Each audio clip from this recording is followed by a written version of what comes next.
오늘 설교의 제목을 한번 따라 하실까요? 하나님을 찬양하는 이유.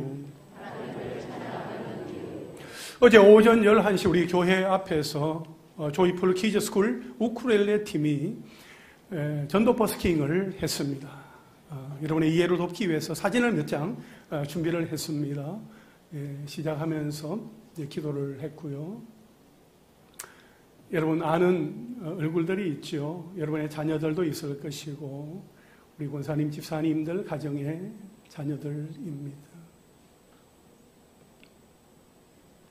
계속 넘겨주세요. 자연스럽게 사진을 보시면 되겠고, 혹시 동영상이 궁금하시면 유튜브 채널에 여러분 들어가시면은 영상이 올려져 있습니다. 여기까지 보도록 하겠습니다. 여러분, 버스킹이라는 말은요, 사람들이 많이 지나다니는 그 길에서 여는 공연을 말합니다.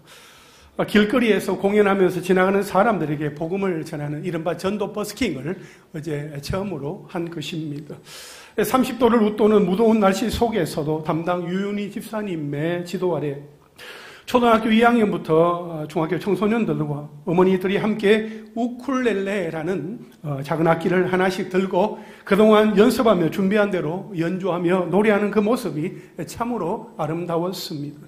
그리고 우리 하나님이 얼마나 좋아하실까를 생각하니 저절로 미소가 지어졌습니다. 이번에는 교회 앞에서 했지만 다음에는 부천역 광장으로 좀 더 넓은 곳으로 가자, 그렇게 제안을 했습니다. 부천시를 지나서 대한민국의 지경을 넘어 민족과 열방을 향하여 나아감으로써 보다 많은 사람들에게 예수님의 이름을 전하며 하나님을 찬양하는 그날이 오게 될 줄로 믿고 기대합니다. 여러분, 아이들이 악기를 가지고 하나님을 찬양하는 것은 참으로 귀한 일입니다. 무엇보다도 아이들은 이 시간들을 평생 기억하게 되는 것입니다. 나와 함께 하시는 예수님을 믿고 몸과 영혼에 예수님을 사랑하는 그 흔적이 남아 있어서 평생을 사는 동안 성령의 인도하심을 따라 하나님께서 기뻐하시는 길로 가게 되는 것입니다. 이렇게 버스킹이라는 이름으로 연주하고 찬양하는 그 이유는 바로 하나님 때문입니다.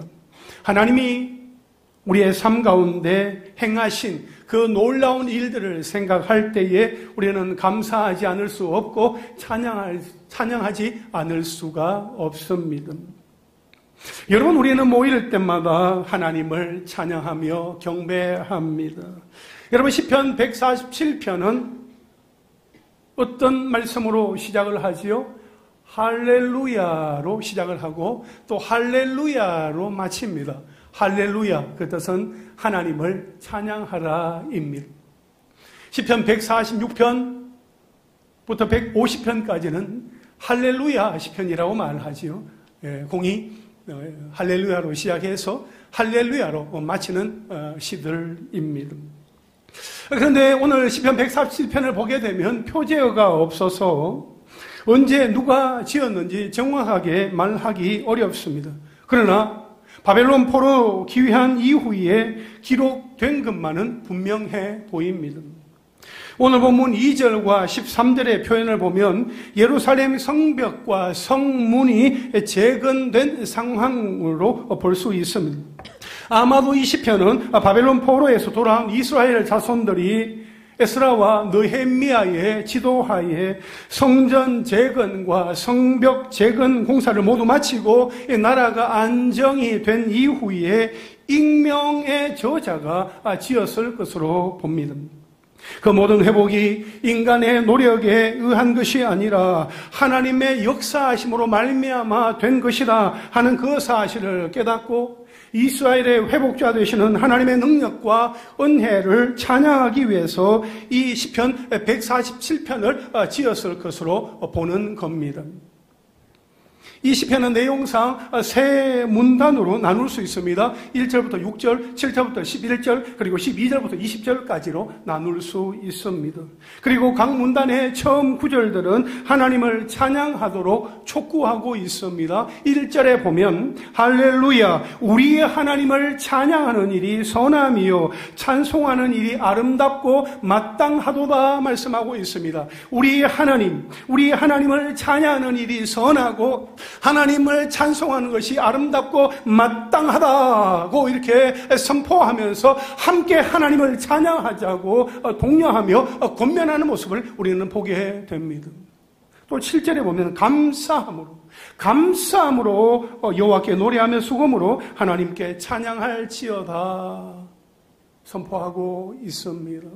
찬양할 때 정말 감사하는 마음으로 하나님 앞에 나아가서 또 악기로 하나님을 찬양하는 것이 귀한 일임을 말씀하고 있어요. 그리고 12절에 보면 예루살렘아 여호와를 찬송하라 시온아 네 하나님을 찬양할지어다 했습니다. 예루살렘, 시온 이것은 지명인데 의인화시켜서 예루살렘아 시온아 하나님을 찬양하라 하나님을 찬양하라 담대하게 외치고 있는 것을 우리는 보게 되었습니다. 그리고 각 문단의 내용들은 하나님을 찬양하는 그 이유가 무엇인지 나열하고 있습니다. 이렇게 하나님을 찬양하도록 촉구하면서 하나님이 이스라엘 백성들에게 행하신 일과 자연 세계에 행하신 일을 이유로 이제 설명하면서 이스라엘 백성들로 하여금 하나님을 찬양하도록 이끌어주고 있는 것을 우리는 보게 됩니다. 그러니까 이스라엘 백성들이 하나님을 찬양하는 이유가 무엇인지 우리가 오늘 본문 말씀을 중심으로 함께 나누면서 우리의 삶 속에서 날마다 때마다 하나님을 찬양하는 복된 삶들이 이어질 수 있게 되기를 간절히 바랍니다. 첫째로 하나님을 찬양하는 이유는 우리를 구원하시고 회복시키시는 하나님이시기 때문입니다. 오늘 본문 2절과 3절에 보면 하나님이 어떻게 구원하셨는지 또 어떻게 회복시켜 주셨는지에 대해서 바벨론 포로 생활에서 이제 귀환한 그 사건을 두고 실제적으로 또 은유적으로 서술하고 있습니다. 2절과 3절 말씀을 함께 읽겠습니다. 시작. 여호와께서 예루살렘을 세우시며 이스라엘의 흩어진 자들을 모으시며 상심한 자들을 고치시며 그들의 상처를 사매시는도다. 아멘. 여러분 실제로 여호와 하나님이 예루살렘을 세우시고 흩어진 자들 이스라엘 백성들을 모으셨습니다. 그래서 오늘 여기 보니까 예루살렘을 세우시며 라고 말씀을 하고 있는데 이 예루살렘을 세우시며 라는 이 표현은 하나님의 역사하심으로 말미암아 느헤미야 시대에 산발랏과 도비아와 같은 그런 대적들의 숱한 방해와 그들이 건축하는 돌 성벽은 여우가 올라가도 무너지리라 하는 그런 비방이 있었음에도 불구하고 예루살렘 성전과 성벽 제거는 공사를 무사히 마칠 수 있었음을 고백하고 있는 것입니다. 뿐만 아니라 예루살렘은 이스라엘의 종교와 정치와 경제의 중심지이므로 이스라엘의 종교적인 회복과 정치적인 안정 그리고 경제적인 재건까지 이루어졌다 하는 것을 의미하고 있는 것입니다. 또한 이스라엘의 흩어진 자들을 모으시며 라고 말씀하고 있어요. 이 말씀은 바벨론의 침공으로 말미암아 세계 각처로 흩어져서 거주하게 되었던 그 디아스포라들을 하나님의 성인 예루살렘으로 돌아오도록 회복시켜 주셨다 하는 포로 귀환을 의미하는 것입니다.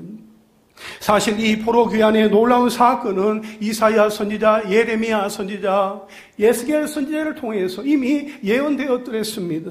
그리고 때가 되어서 그때로 이루어지게 된 것이죠. 역대하 마지막 36장 22절과 23절에 보면 고레스 왕, 바사왕 고레스 왕이 하는 그 말을 우리는 보게 됩니다.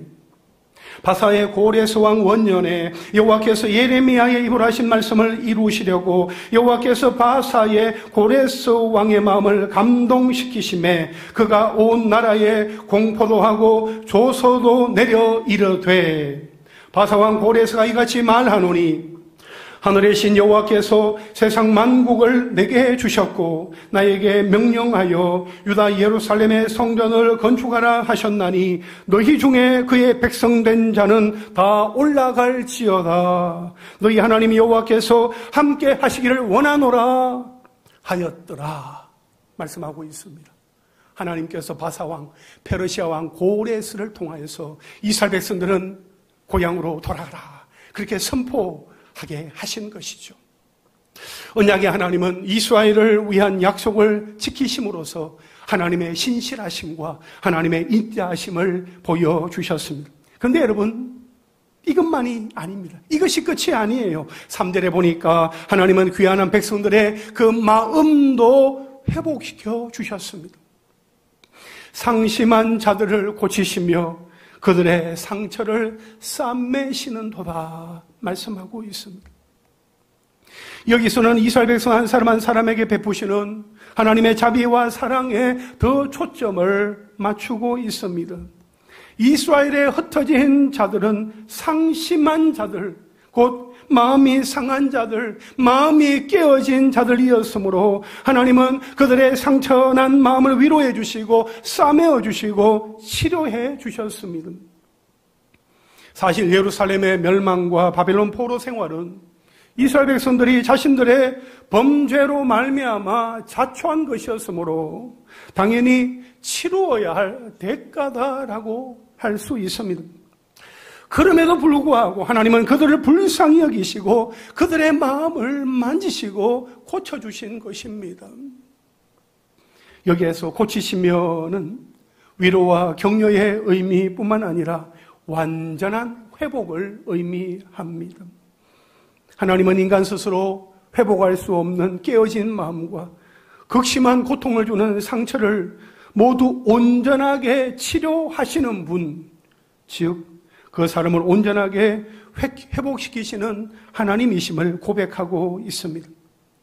아울러 하나님의 역사는 지금도 계속되고 있으며 앞으로도 계속될 것임을 나타내고 있습니다. 그렇습니다. 하나님은 오늘 살아가고 있는 저와 여러분, 우리의 상한 마음을 고쳐주시고 우리의 상처까지도 싸매어 주신다 하는 것입니다. 하나님, 지금 내 마음이 이래요. 내 마음이 아파요. 내 마음이 다쳤어요. 내 마음이 깨어졌어요. 내 마음이 찢어졌어요.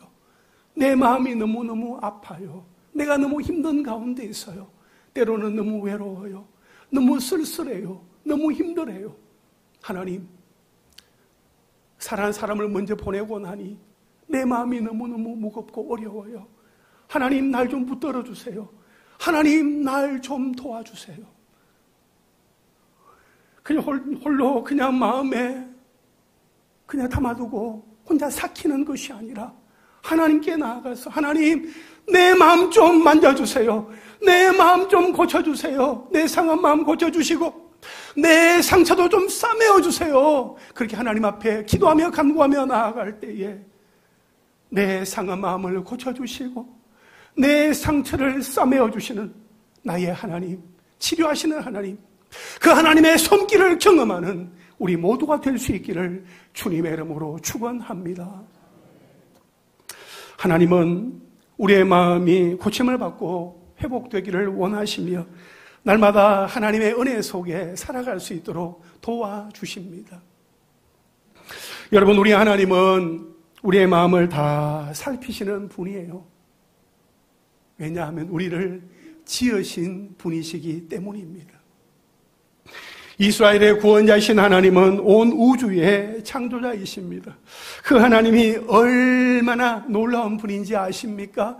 오늘 보면 4절과 5절 말씀을 우리 함께 읽겠습니다. 시작. 그가 별들의 수요를 세시고 그것들을 다 이름대로 부르시는도다. 우리 주는 위대하시며 능력이 많으시며 그의 지혜가 무궁하시도다. 아멘. 여러분, 여기에서는 온 우주 만물을 다스리시는 전능하신 하나님을 고백하고 있습니다. 하나님께서 전능하신 능력으로 어떻게 이스라엘에게 은혜와 자비를 베풀어 주시는가 하는 그 놀라운 사실을 보여주고 있습니다. 여러분, 시편 기자가 이런 위대하신 하나님의 능력을 통하여서 말하고자 하는 것은 무엇일까요?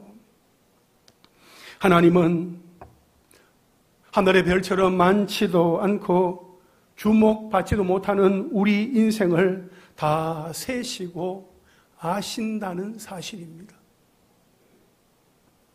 그만큼 우리 한 사람 한 사람은 우리 하나님의 관심의 대상이 되었습니다. 하나님은 우리 각 사람을 아시고 우리의 필요도 다 알고 계시며 우리의 생각과 모든 계획까지도 아십니다. 우리는 하나님의 관심에서 결코 벗어날 수가 없는 거지요. 여러분, 우리 하나님이 하늘의 수많은 별들을 다 아시고 그 이름대로 이름을 붙이시고 다 이렇게 부르신다면 그분이 선택하신 백성들에 대해서는, 그분이 직접 선택하신 친백성에 대해서는 얼마나 더 많은 관심을 갖고 계시겠습니까? 여러분, 하나님은 그분의 놀라운 지혜와 능력으로 흩어진 자기 백성을 하늘의 별들을 다 아시듯 한 사람 한 사람을 다 아시고 예루살렘으로 불러 모으셨습니다. 뿐만 아니라 그들의 마음의 상처까지도 다 아시고 싸매어 주셨습니다. 그 하나님은 지금도 동일하신 분이십니다. 지금까지도 하나님은 그렇게 하나님 자신을 나타내셨고 하나님의 백성들을 향하여서 내가 너를 알고 있다. 내가 너를 사랑하고 있다. 내가 너와 함께 하고 있다. 내가 너와 함께 할 것이다 라고 말씀을 하시면서 과거에도 현재에도 그리고 미래에도 영원토록 함께 하실 하나님이실 것임을 백성들에게 말씀하여 주셨고 오늘을 살아가고 있는 우리에게도 동일하게 말씀하여 주고 계십니다. 여러분, 기억하십시오. 세상은 나를 몰라줘도 그 위대하신 하나님이 나를 아시고 나의 전부를 다 알아주십니다. 그래서 다윗은 시편 139편에서 이렇게 고백을 하고 있어요. 여호와여, 주께서 나를 살펴보셨으므로 나를 아시나이다. 주께서 내가 안고 일었음을 아시고 멀리서도 나의 생각을 밝히 아시오며 나의 모든 길과 내가 눕는 것을 살펴보셨으므로 나의 모든 행위를 익히 아시오니 여호와여, 내 혀의 말을 알지 못하시는 것이 하나도 없으시니이다. 아멘. 하나님은 다 아신다는 거예요. 하나님은 알지 못하시는 것이 하나도 없으신 그 모든 것을 다 꿰뚫어보고 알고 계시는 전능하신, 전지하신 하나님이시다 하는 것입니다. 그 모든 것을 다 알고 계시는 창조주 하나님께는 헤아릴 수 없을 만큼 많은 수를 가지고 있습니다. 많은 방법, 많은 전략, 많은 전술을 갖고 계신다 하는 것입니다. 시편 139편 17절에 보니까 하나님이여, 주의 생각이 내게 어찌 그리 보배로우신지요, 그 수가 어찌 그리 많은지요. 여러분, 우리가 우리 인생의 길을 걸어갈 때에 어떤 일에 대하여서 우리가 생각할 수 있는 경우의 수를 한 가지, 두 가지, 세 가지, 네 가지, 다섯 가지,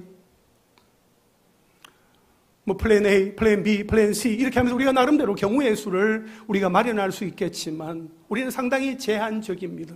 유한한 존재이기 때문에 아무리 좋은 계획을 세운다 할지라도 그 계획은 그리 많지 않습니다. 그러나 우리 하나님은 우리와 다르시다 하는 것입니다.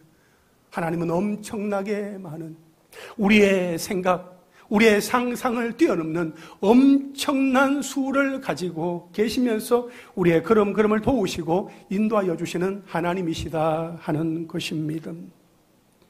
여러분, 하나님 그분의 많은 능력과 무궁한 지혜와 방법으로 하나님은 자연과 온 세상 백성을 다스리고 계십니다. 나를 구원하신 하나님, 내 삶의 모든 것을 다 아시고 내 상처를 고치시고 만지어주시고 싸매어주시는, 그래서 회복시켜주시는 그 하나님 안에서 하나님의 지혜와 능력과 치유의 손길을 경험하며 살아가는 하나님의 사람들이 다 되시기를 주님의 이름으로 축원합니다. 둘째로 하나님을 찬양하는 이유는 하나님을 경외하고 바라는 자들을 기뻐하시는 하나님이시기 때문입니다. 여러분 3절에 보니까 그가 구름으로 하늘을 덮으시며 땅에 내릴 비를 준비하시며 산에 풀이 자라게 하시며 이렇게 말씀을 하고 있습니다. 여러분 여기에서 우리가 관심을 가지게 되는 구절 이것입니다. 산에 풀이 자라게 하시며. 여러분 풀은 보통 성경에서는 아침에 자라서 저녁에 시들어버리는 것으로 묘사를 하고 있습니다. 그만큼 보잘것없고 무가치해 보이는 것이다 라고 할 수 있는 거죠. 아침에 피었다가 그 햇살 때문에 햇빛 때문에 저녁에는 시들어버리는 보잘것없는 그 존재 말이죠. 그래서 이 말씀의 표현은 아무도 관심을 가지지 않는 보잘것없는 풀에 대해서도 하나님께서 하늘을 구름으로 덮으시고 땅에 비를 내리사 그 풀의 생명을 유지되게 하시고 자라게 하신다 하는 것을 말씀하고 있습니다. 여러분 풀이 정말 보잘것없는 존재 아닙니까? 그러나 하나님은 그 풀조차도 하나님은 그냥 두지 않으신다는 거예요. 하늘을 구름으로 덮으시고 땅에 비를 내리시면서 그 풀이 생명력을 유지하면서 자라갈 수 있도록 하나님께서 도우신다는 것을 말씀하고 있는 것입니다. 이것은 결국 인간이 결코 헤아릴 수 없는 모든 자연 만물을 다 운행하고 계시며 동시에 지극히 작은 미물을 위하여 하늘을 구름으로 덮으시고 땅에 비를 내리는 것과 같은 큰 일을 행하시는 하나님의 무한하신 자비의 손길은 하나님 그분이 친히 택하신 자기 백성에게 얼마나 더 좋은 것으로 드러내시겠느냐 하는 것을 암묵적으로 전달하고 있는 것입니다.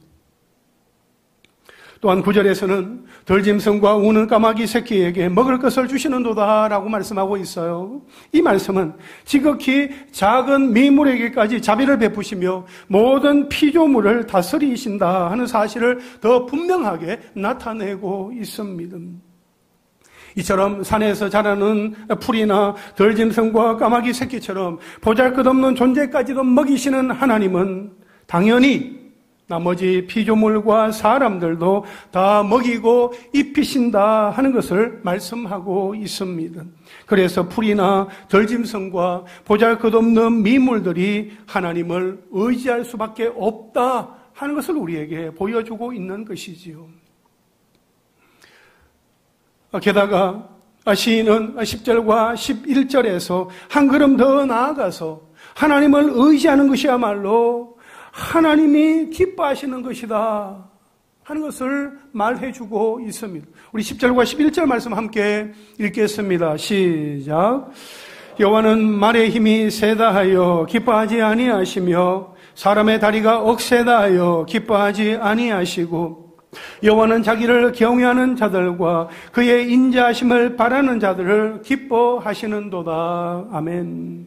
여러분 여기에서 시인은 여호와는 말의 힘이 세다, 사람의 다리가 억세다 그렇게 한다고 해서 기뻐하시는 분이 아니라 하나님을 경외하고 하나님을 바라는 자들을 기뻐하시는 분이시다 그렇게 말하고 있는 것입니다. 하나님께서 무엇을 기뻐하시는지, 하나님께서 무엇을 원하시는지, 하나님께서 기뻐하시는 바가 무엇인지 아주 정확하게 여기에 기록하고 있는 것입니다. 여러분 여기에서 이렇게 말의 힘이란 전쟁에서 사용되었던 군마의 힘을 가리키는데 당시의 병거와 군마는 한 나라의 국력을 측정하는 아주 중요한 기준으로 여겨졌습니다. 또한 사람의 다리는 개인의 힘과 민첩함을 의미하는 말로 자신의 힘으로 무엇인가를 이룰 수 있다고 생각하는 모든 교만을 상징하는 말입니다. 이것은 인간이 가진 강력한 군사적인 능력이 전능하신 하나님 앞에서는 아무런 의미를 갖지 못하며 오히려 그것을 의지하거나 자신의 힘과 능력에 대하여 교만과 오만을 가지고 있는 상태에서는 결코 하나님의 자비하심을 얻을 수 없다 하는 것을 여기에서 보여주고 있는 겁니다. 그래서 여기에서 시인이 말하고자 하는 것은 하나님께서 이 세상에 있는 피조물의 탁월함과 모든 능력을 미워하신다, 말이 아니라 하나님을 의지하고 찬양해야 함에도 불구하고 하나님을 의지하기보다는 자신의 힘만을 의지하여 교만하고 자만하는 자들을 기뻐하지 않으시고 미워하신다 하는 것을 말씀하고 있는 것입니다. 사실 바벨론의 포로로 사로잡힌 경험이 있는 이스라엘 백성들에게 군사적인 능력을 갖추는 것은 정말 무엇보다도 중요하다. 군사적인 능력을 갖추어야 적군에게 패하지 아니하고 이길 수 있다. 군사적인 능력을 갖추지 못하면 패배하고 이렇게 포로로 잡혀갈 수밖에 없다 하는 것을 아주 뼈저리게 느꼈을 것입니다. 말을 타고 달리며 창과 칼을 휘두르는 맹렬한 그 적군 전사들의 그 모습과 그들로부터 목숨의 위협을 받았던 그 순간을 그 누구보다도 아주 쉽게 떠올릴 수 있는 그들에게 말의 힘이나 사람의 다리와 같은 군사적인 능력을 의지하지 않고 오직 하나님의 구원만을 바라고 기대한다 하는 것은 결코 쉬운 일이 아니다 하는 거예요. 아니, 한번 잡혀가 보니까 군사적인 능력을 길러야 돼. 힘을 키워야지. 하나님을 의지하고 하나님을 기다린다. 그런 시간이 부족해서 안 돼. 기다릴 수가 없어. 힘을 갖추어야지 하는 그런 마음을 가지기가 십상이라는 거죠. 그러나 하나님을 경외하는 사람들, 하나님의 권능과 역사하심을 진실로 믿는 사람들이라면 눈에 보이는 군사적인 능력이 아닌 눈에 보이지 아니하는 하나님의 자비하심을 기대하고 기다릴 수 있을 것입니다. 우리가 그러한 사람 될 수 있기를 바랍니다.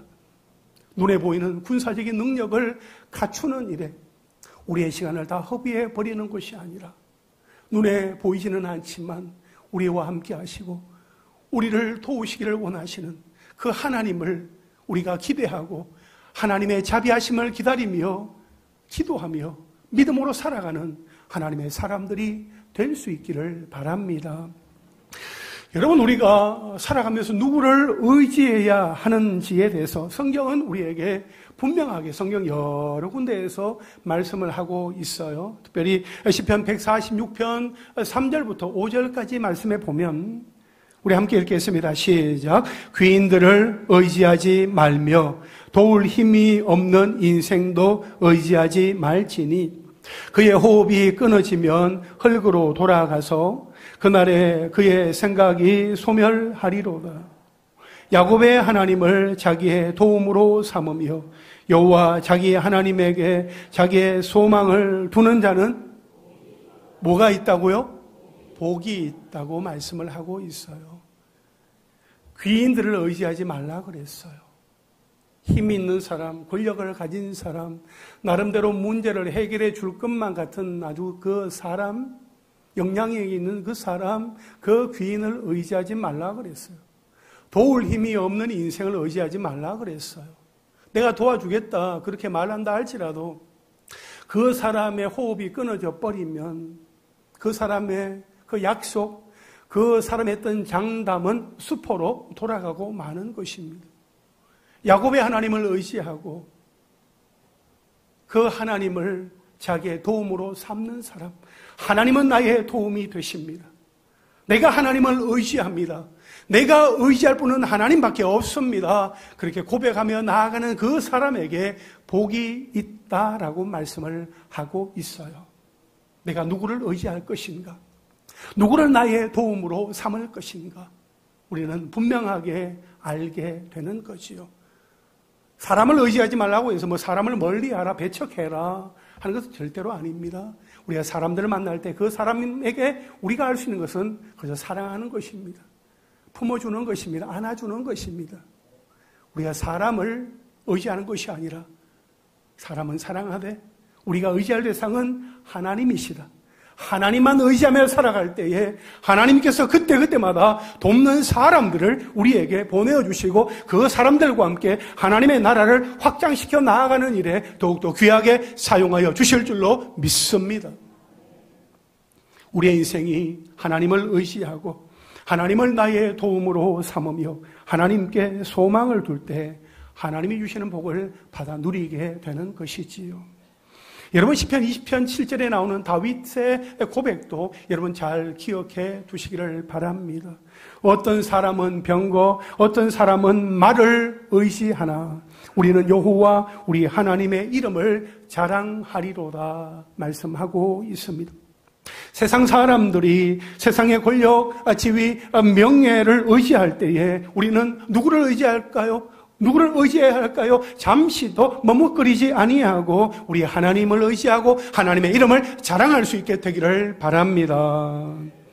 오늘 살아가는 우리는 이 세상의 외적인 조건과 환경, 사람이 가진 능력만을 의지하고 그것에 근거하여서 교만하고 자만하기보다는 오히려 능력의 원천이 되시며 모든 인생의 주관자 되시는 하나님을 꼭 붙들고 오직 하나님만을 높이며 하나님을 경외하는 삶을 살아갈 수 있게 되기를 간절히 바랍니다.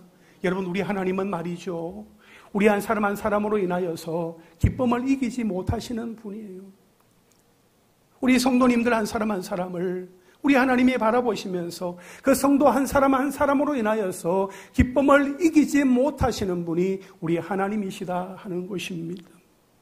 여러분, 하나님을 경외하고 하나님을 바라며 하나님께 소망을 두는 사람을 기뻐하시는 그 하나님을 우리가 기억하고 더욱 하나님을 의지하며 찬양하며 살아갈 수 있게 되기를 주님의 이름으로 축원합니다. 마지막 셋째로 하나님을 찬양하는 이유는 하나님은 말씀으로 역사하시는 하나님이시기 때문입니다. 오늘 보면 12절부터 20절에 보면 예루살렘과 시온을 향해서 하나님을 찬양하라, 하나님을 찬양하라 명령하고 있습니다. 여러분, 하나님의 명령, 하나님의 말씀은 세상을 다스리는 가장 근원적인 힘이 되십니다. 15절 말씀에 보니까 그의 명령을 땅에 보내시니 그의 말씀이 속히 달리는도다 했습니다.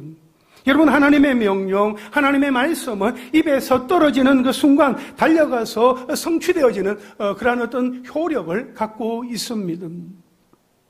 여러분의 하나님의 말씀은 한순간에 세상을 얼어붙게 만들 수도 있고 풀리게 할 수도 있습니다. 오늘 보면 16절부터 18절까지의 말씀을 우리 함께 읽겠습니다. 시작. 눈을 양털같이 내리시며 소리를 재같이 흩으시며 우박을 떡 부스러기같이 뿌리시나니 누가 능히 그의 주의를 감당하리요. 그의 말씀을 보내사 그것들을 녹이시고 바람을 불게 하신즉 물이 흐르는도다. 아멘. 여러분, 여기에 보면 시인은 하나님께서 말씀으로 눈을 양털같이 내리시고 서리를 재같이 흩으시며 우박을 떡 부스러기같이 뿌리시며 또한 추위로 얼어붙은 것을 다 녹이시고 바람을 불게 하여서 물이 흐르게 하신다 하는 것을 말씀하고 있습니다. 그런데 여기에서 시인이 말한 내용은 말 그대로 자연현상입니다. 뭐 특별할 것도 없고 뭐 새로울 것도 없는 누구나 느끼고 경험하는 자연 그 자체입니다. 사실 이 세상은 오랜 시간이 흐르는 동안에 수많은 사람들이 거쳐 지나간 곳이지만 눈이 내리고 계절이 바뀌어서 꽁꽁 얼어붙은 땅이 녹아서 시냇물이 흘러내리는 그런 모습들을 바라보면서 하나님의 역사하심을 느끼고 하나님의 통치를 깨달은 사람은 아주 극소수에 불과할 것입니다. 그냥 눈이 오니까 눈이 내리나 보다, 땅이 얼으니까 꽁꽁 어나 보다, 땅이 녹으니까 이제 따뜻한 봄날이 왔나 보다, 뭐 싹이 나고 잎이 피고 이제 꽃이 피니까 여름인가 보다, 가을인가 보다, 그렇게 생각할 뿐이지 그 이면에 하나님께서 일하고 계신다, 하나님이 통치하신다 하는 그 사실을 깨달은 사람은 지극히 적었을 것입니다. 그런데 왜 시인은 하나님께서 말씀으로 이 땅을 역사하신다 하는 사실을 말하면서 이처럼 특별하지도 않은 뭐 특별할 것도 없는 이 자연 현상을 예로 들어서 설명하고 있는 것일까요? 여러분, 여기에는 아주 중요한 영적인 메시지가 담겨져 있습니다.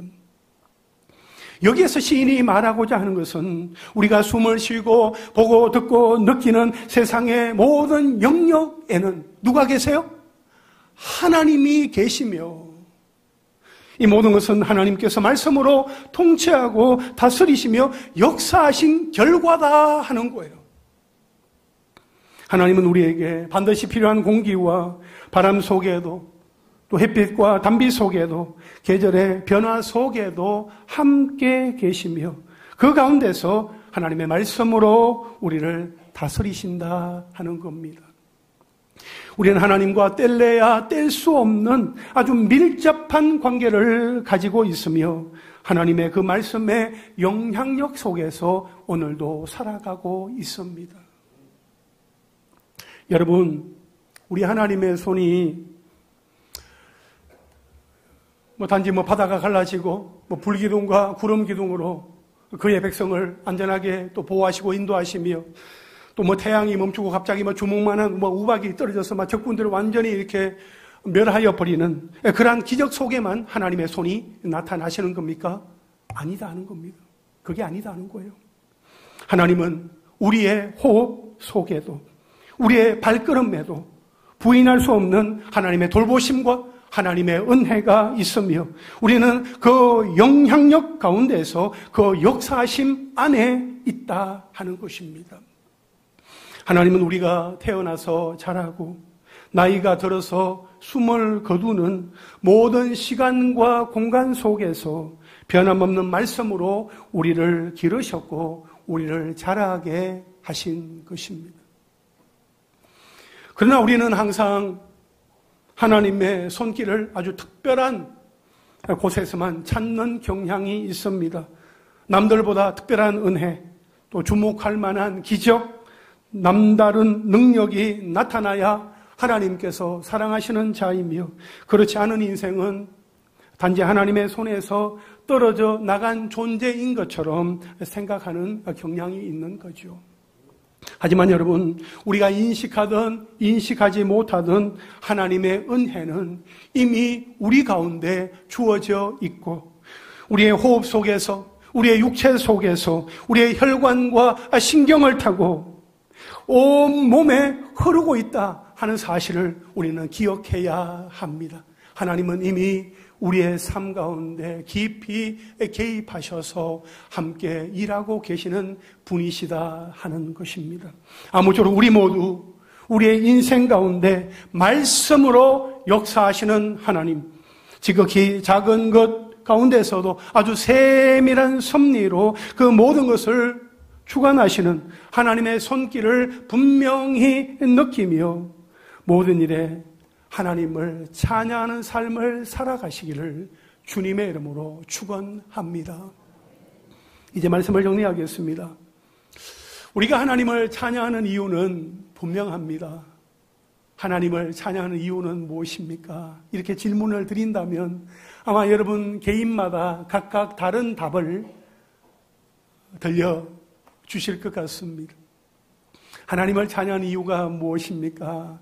여러 가지 답을 우리가 말할 수 있겠으나 우리가 특히 오늘 시편 147편을 보면서 이 147편 속에 나타나 있는 말씀을 통하여서 하나님을 찬양하는 이유는 하나님이 우리를 구원하시고 회복시키시는 하나님이시기 때문에, 하나님을 경외하고 바라는 자들을 기뻐하시는 하나님이시기 때문에, 하나님은 말씀으로 역사하시는 하나님이시기 때문에 나는 하나님을 찬양합니다 하는 그 마음을 가지고 우리가 또 한 주간 살아갈 때에 하나님을 찬양하며 살아가는 복된 시간들이 될 수 있기를 바랍니다.